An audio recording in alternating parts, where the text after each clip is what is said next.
Happy New Year. We are now in 2024. What an incredible year to come. You are listening to Kim Bolufé on the Do You Have It Kim Bolufé podcast. And I'm here with the one and only Brian Howie. Hi. Hi. It's a new year. Are you one of those people who think time goes fast every year, or are you like, I can't believe how fast the year went? Time goes very fast, and you have to make the best of your time, for sure. Well, I'm glad you bring that up because speaking of time, and I assume it went fast, last time I saw you, and I was very honored and flattered to be there, I was at your 30th anniversary celebration at your boutique in Delray Beach. 30 years seems like a long time, but in your mind, it probably was like, oh my God, I can't believe it's already been 30 years. That's correct. 30 years being in business, nonstop, never hesitating for a moment, a week, a month, a year. Yes, it goes very fast, and sometimes you don't think about how fast it goes. And then 30 years later, wow, we have a ribbon cutting. It's a 30-year anniversary. Right. Yeah. And so when you get into a business or you start a business, you're obviously just trying to get through the day, Then you're trying to get through the week and then 1 year, and you, though, seem like a big picture, global conqueror kind of person. Like, you always have been like, I am in this for a long period. I'm going to ride the ups and downs of business. I'm going to ride the ups and downs of trends. And you always looked long term, right? Yes, and people always talk about a business plan. Do you have a 1-year plan, a 5-year, a 10-year? I never had a written business plan. What I did was go with my gut, my intuition and my gut. And really, the long-term plan, I can always see it. I can see the bullseye, the target. How would I get there? That's just yet to be revealed every day. What, you obviously maintain I think the thing that gets somebody to 30 years is they feel just as passionate about it as they did on the day they started. What did you learn, before we get into the style and the fashion part of it, what did you learn about being a business person that either you didn't expect or that was easier or harder than you thought? Well, even though my specialty is fashion and making people feel confident and better than they've ever felt, giving people happiness, my journey is all about business. How to run a business, a startup business with just $267 as a young 19-year-old. My journey is really about how do you get there and do you have it? Mm-hmm. Even though I specialize in fashion, and what makes me feel happy is doing happiness for people. So you think that, and I know you could, you could run a lot of different types of business. If you were interested, you're like, I could run that, I could do that, or whatever, because your business mind, fashion is the means to an end of you doing that. What do you feel are like your business philosophies, your fundamental tenets of like, this is what I believe is a businesswoman? Okay, why am I doing this? That's rule, or I would say step one. You have to know why. Why does this excite me and why is this purposeful? You always have to have a purpose. Well, I make a lot of people happy. I show them a way, something they've never known. I am a fashion stylist. I style celebrities. I style everyday people. It makes them happy. 2, how do I get there? Never be afraid of hard work. The person that works the hardest knows the most. Mm-hmm. Don't say too much. Just show the world what you're capable of without saying too much. Your actions speak 1,000 million times more than your words. Number 3, perseverance. Never, ever give up. Don't let anyone tell you. How many times was I told as a young girl, this is ludicrous. You should just give it up. How are you going to find the funds? You don't have any money. You're just a young kid. Do you know how many people are in Neiman Marcus and Saks Fifth Avenue? And you know what? It was almost like, literally, I had a shield around me. No one could tell me that I cannot do it. No way. This is what I would say to all young women. You believe in yourself, you have a purpose. Do not be afraid of hard work. Don't worry about a written plan, a business plan. Okay, I went to college. I didn't graduate with a master's or anything. Mm-hmm. All right, I went to fashion school. I have a retail, fashion and marketing business. That could never prepare me for what the 30 years took me through. Yeah, you're living through the MBA. That's right. It is the most important. I mean, a lot of professors wouldn't like to hear this, Right. but it is really the truth. And sales is number one. If you cannot be in front of the customer and feel their energy and know what their insecurities are, you will not be able to get to the next level. And a lot of people do it backwards. They think that, why do you get into this business? Oh, I want to get in this business because I want to make a lot of money. Well, you're like, I want to make people happy. The byproduct of that, hopefully, is the money and the financial success. But if you start at like, what are the immediate goals here and how does that manifest itself down the road? I think that's the step that people will skip. Yes, that is crucial. Do not do it for the money. There's people that make a lot of money, but they're miserable. Yes. They're unhealthy. Sickness manifests in their body. They're stressed out every day. But if you have a purpose, and it's a good purpose, mine is to make people happy, make people confident, because in return, I don't realize this, but I absorb all of that happiness. I absorb from the customer, the client standing in front of me, their gratitude. You know, I watched this on Tony Robbins once. When people tell him, thank you so much, look what you've done for me, he closes his eyes and you can see him absorbing their sincere gratitude. I've learned that when I absorb that type of energy from thousands and thousands of customers, clients through the 30 years, what it does is builds my heart, builds my soul, makes me want to do even more. And now what's the next level? Right. You brought up earlier the naysayers, and all of us have them who've been in business. Me, going back to my father, you know, my parents were very against me going into the entertainment business. The thing I remember my father saying is, what's going to happen when you run out of ideas? And I go, Dad, you're putting limits on imagination. I don't think you'll ever run out of ideas. Like, I don't think that's the thing. He just thought it was an irresponsible waste of the upbringing that I had, you know? Who are the people, though, that were positive? Who are the people that when you turn to in tough times in your life, that you or mentors or family members that you're like, you know what, don't listen to them. You can do this, and you are doing this. Well, my mother and my sister would visit me on their lunch break and see me sitting with a little card table by the subway station. My mom would have tears in her eyes and probably disappointment. She would shake her head. And my sister would have tears in her eyes because I was windburned. I had 4 coats on, 4 gloves, scarves, 4 pairs of socks. So they would look at me and my mom would say in Chinese, daughter, why? You could be working back on Wall Street. Why would you do this?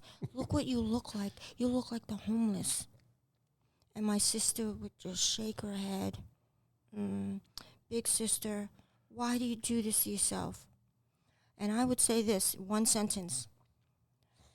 Please don't say that to me. I know what I'm doing. Right. I had a shield around me.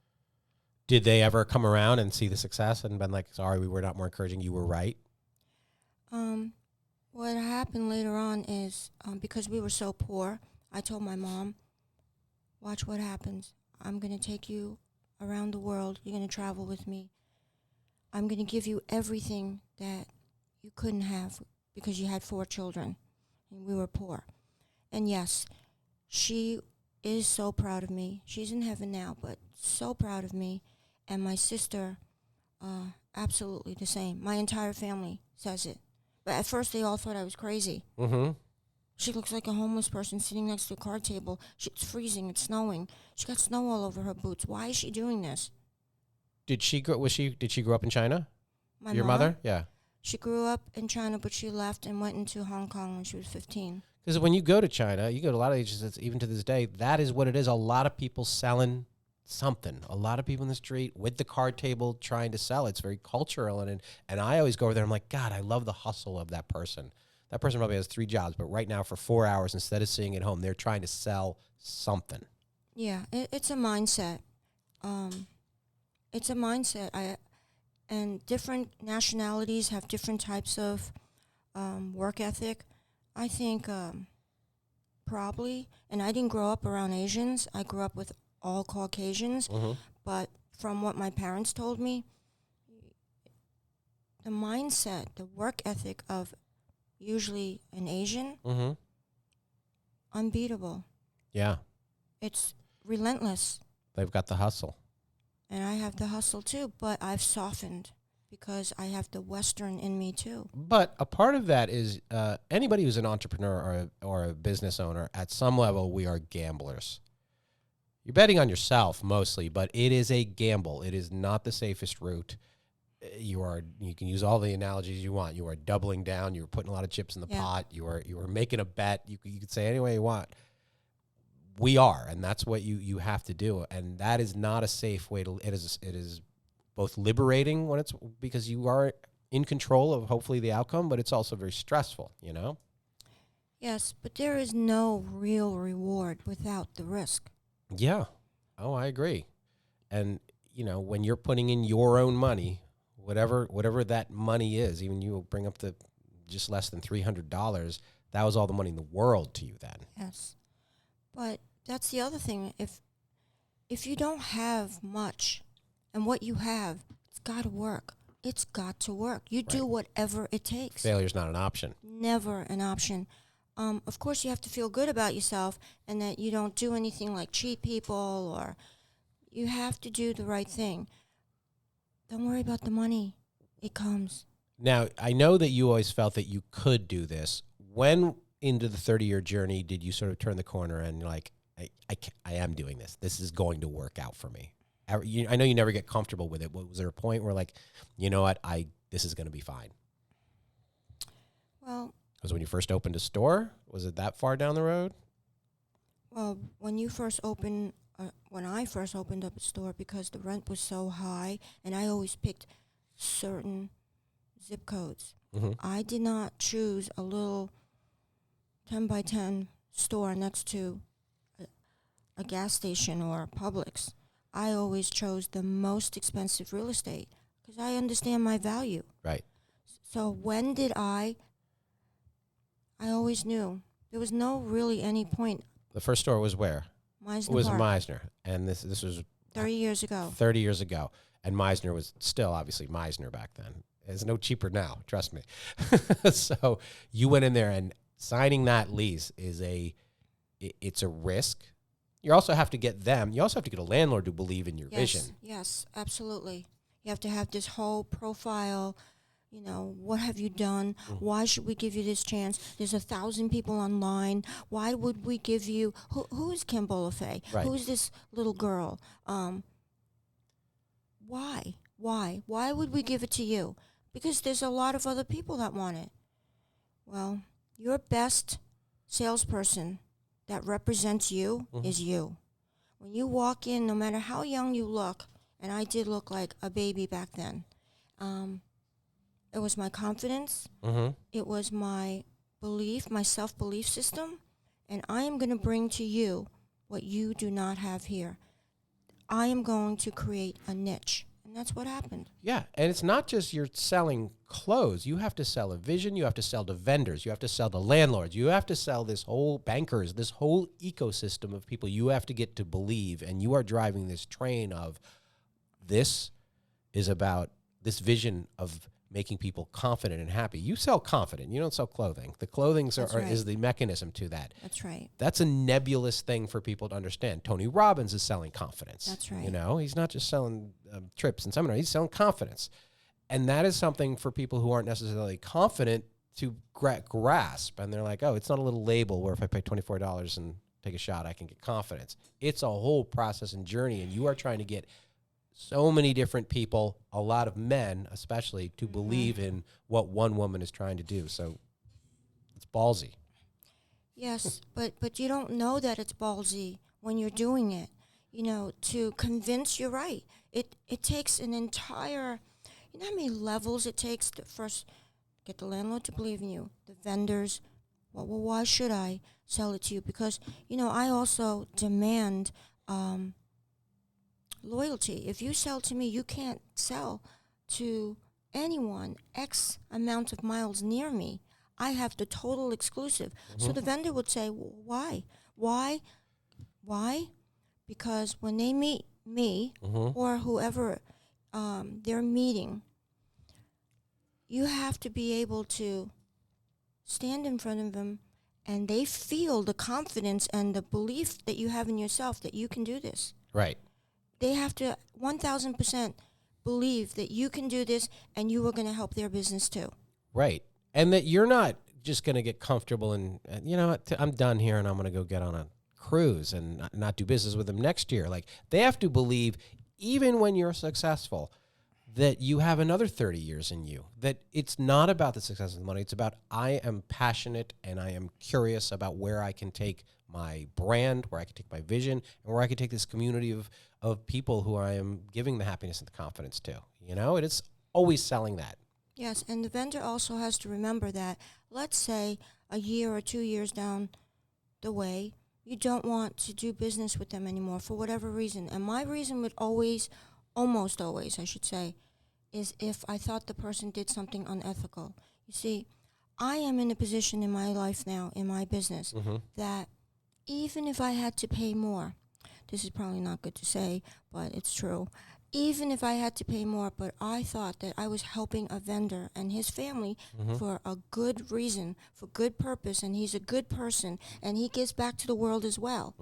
I'm going to buy from him and help him with his family and his goals, versus the person that's going to sell it to me a lot less, but this is not really a good person.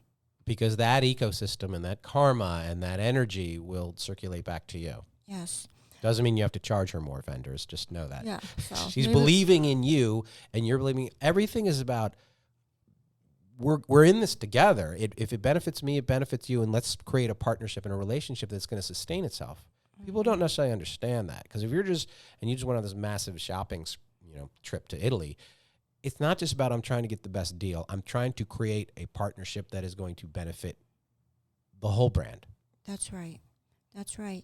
And even if you didn't do business with, let's say, the vendor after 2 years, that vendor already has, I've given so much business to vendors and wholesalers and designers that they've told me it was because of my business with them gave all their children a college education.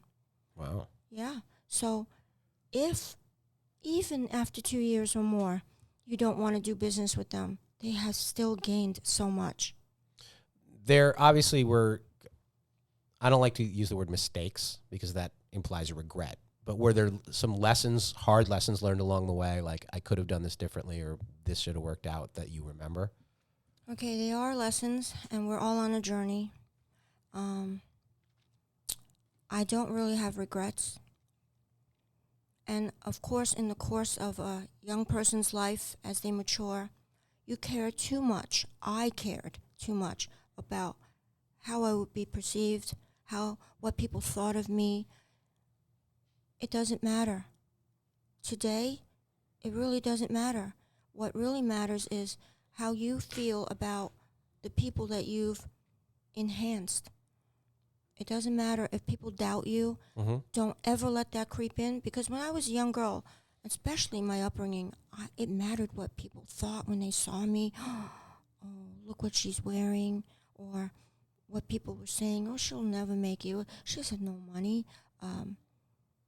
And it could affect a young person that doesn't have this type of confidence. Were you constantly aware growing up, Robert, that you were the Asian girl in the room? Or was it just, I just happened to be that, and it was a white world and whatever? How I'm a little different. How cognizant were you of that? Well, I know this is going to sound unusual because I grew up in all Caucasian schools. Every now and then, I might feel a little insecure, but not really. And it's because I am bilingual, because I do speak English perfectly and Chinese, and I have the both worlds that come together. The work ethic of an Asian, the loyalty, the integrity, and then to understand how to communicate that to the Western world, extremely powerful. What you brought this up on the previous podcast that we talked about on, and I was fascinated by this. You said everything changed for you in terms of I'm going to put myself out there during COVID. What was it about that time that make this after? Because that's 25 years, 27 years into this journey. That of all things, that was the thing that made you be like, okay, I'm the face now. Yeah. Again, I've mentioned in other podcasts, my upbringing in my family is do not boast. Don't talk about yourself too much. Let it all be sort of a mystery. Well, what happens is COVID happens now. All the doors are shut on Atlantic Avenue, everywhere. The world is at a standstill. You've never seen Delray as a ghost town. How in the world am I going to pay this rent and reach my customers? Because the number one thing in business, and I just want to say this is so important, is you have to know how to sustain your business, right? All the other things, marketing and all this stuff you see on Facebook, Instagram, it's all great. You got to keep the lights on. Oh, yeah. Yeah. So I said, how am I going to keep the lights on now? And my customers can't go shopping in any part of the world. I said, let me try a Facebook show. And I went on with no rehearsal, with no skit, just off the cuff. And the world loved it. And from there, I decided it's okay to show people who really Bolufé is. It's Kim Bolufé. This is what Bolufé looks like. This is my face, and this is how I dress. So slowly, I allowed the world to see who I was, and it really opened up all the doors. You put a face to the name. Was the brand always going to be, and was it always Bolufé? It started off as Bolufé when I was 19 years old, right? I kept it. Even though I got divorced, I could not change it because the brand was already so big that I just could not change it. I branded myself. So Bolufé is your married name? Yes. You're married that young? Yes. Wow. It's a good name, though. It's a catchy name. Like, thanks. Susan Sarandon's like that. She was married for a very short time, a long time ago. Sarandon sounded better. She kept it. Yeah. I didn't know that. That's cool. Yeah. I had to keep it because we were so well known already. I am the founder. I built the business. I couldn't change it. And I'm glad I didn't because it's my daughter's name too. So right. Why would I change it? Yeah. It's exotic, but it's not Asian. Right. And that makes it interesting too. It does. Like, what is the story behind that? Yeah. Yes. Asians don't have the little accent over their E's. No. Have one-syllable names. They're one-syllable names. Wow. See, I didn't even know that. What? I know you're not going to divulge all your secrets when it's all out there. People are going to learn. But are there some things that you're like, this is what I have in my branding global domination ahead, or this is I know you don't want a 5-year plan, but you're like, this is something we're definitely going to be doing and I'm excited about? Well, maybe, probably, most likely, I'll do even more menswear. My menswear has taken off incredible. It's not the pieces that make it so incredible. It's how you put it together. Mm-hmm. So whenever I style a customer, like a man especially, I style him, take a photo of him so he knows when he goes home, this is what you wear with this is what you wear with this. And they always send me pictures through text.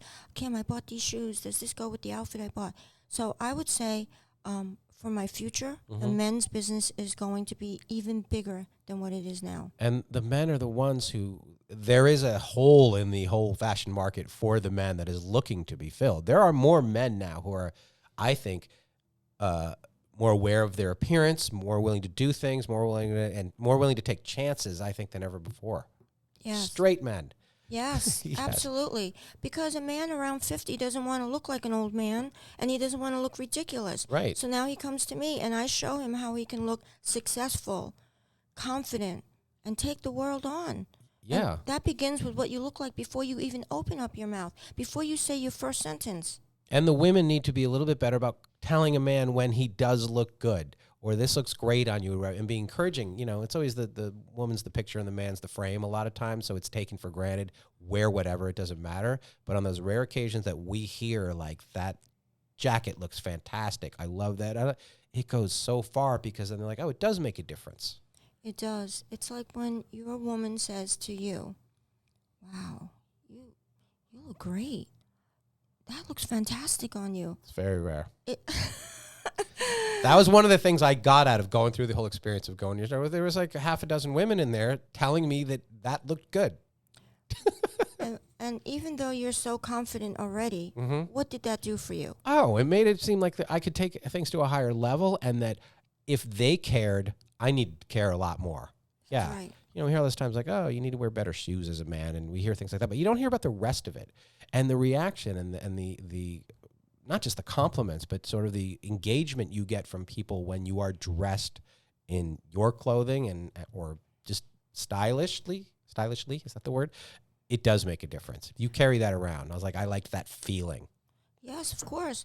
When they see you, let's say in the corner, you're at a conference, and the way you're dressed now in Bolufé clothes, you're going to catch someone's eye. All levels. They're going to take a second look. Who's that guy? What does he do? He looks successful. Looks like a nice guy. Let me approach him. But if you're dressed very average, no one's going to think it's worth even having a conversation. Here's the compliment I'm going to give you. I've spoken at a lot of events in my life, and about 2 months ago, I spoke down at a commercial real estate conference in Miami, and I walked in head to toe, Bolufé, jacket and everything. I got all the attention. I got the compliments. I was clearly dressed, not better is not the word, but more stylishly and cool. It worked, and I thought of you the instant that happened. I was like, oh wow, how many times am I just walking in Brooks Brothers? You know, it made a huge difference into what I was saying, how they paid attention. I seemed like I had more money.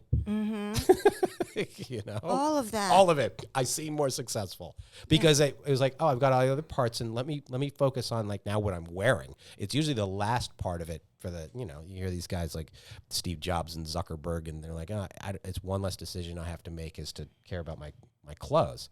Well, when you do care about your clothes, it takes a lot of the other decisions out of it because it really checks a lot of boxes for a lot of people. Yeah, opens the door. It does. It really does. All right, you ready for your pearl? Okay, what can my pearl be today that I haven't said before? Okay, outside noise. Let's talk about that again. You know, we grow up, we have memories of what we've been told as a young person from our parents, our siblings, and people that just cross your path every day. People that just give you a certain look and shake their head. That poor girl sitting next to the subway station. Or people that just knock you down. They're so arrogant that they think that nothing could ever arise from a young person that has nothing at the moment, or appears that has nothing but has soul. Big. Forget about that. I know it's hard to say that to a young person or someone that's constantly heard negativity their way. If you believe it and you soak it in, you will become that. Believe in yourself. Don't let outside noise affect you. Believe in yourself. Be resilient. That's my pearl for today. It's a good pearl. Yeah. All right, good. Where can everybody track you down? Well, of course, you can come to Meisner Park in Boca Raton, or on Atlantic Avenue in Delray Beach. You can watch me live on Facebook every Tuesday at 7:30 p.m. Eastern Time on Facebook, Bolufé Boutique. And when you want to listen to this podcast and many others about my journey, my business journey, please listen on Spotify, Apple, or wherever you listen to podcasts. I appreciate all of you. Happy New Year. Thank you, Brian, for being with me. This is fun. And thank you for showing me the love. Mwah!